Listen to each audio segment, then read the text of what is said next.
really cool flame steering wheel, that's for sure.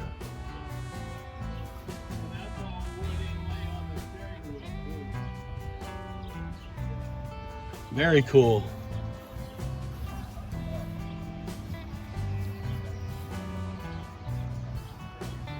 Different headlights too. Looks like Rolls-Royce to me, or Bentley.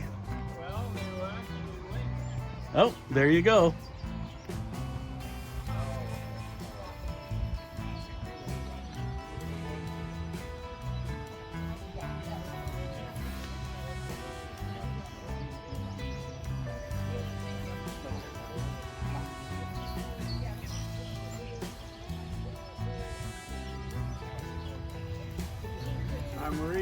The driver's side window was busted.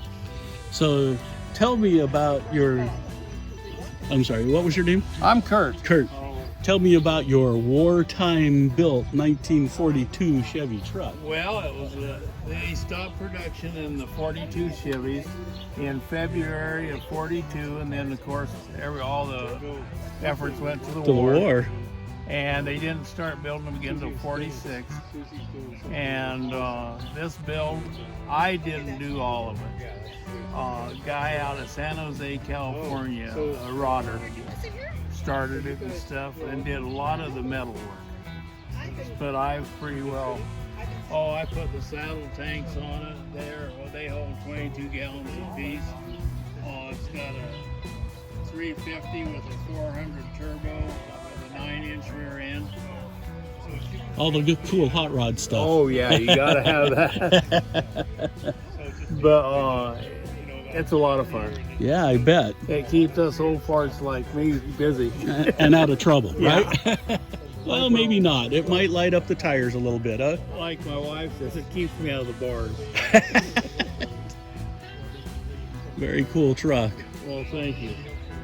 And it's amazing to see some of these, war era cars and trucks, Well, my understanding, what I could, in my research and stuff, they only made 600 of these in 42 because they made mainly pickups. And see, this was actually classified as a 1.5 tons. Oh, wow. And wow. So it was a great farm truck, is what you're saying. yes, it was. That's the guy I got it from. He called it the hay hauler, and but they had a 14-foot bed on it. Dual. And they hauled hay. Yeah. Originally. Yeah, probably had an inline 6, the blue flame. Yeah. Not the blue flame, but the blue streak. 265, I think it was. Oh, maybe. That's a cool truck. You got a very nice truck. Well, thank you.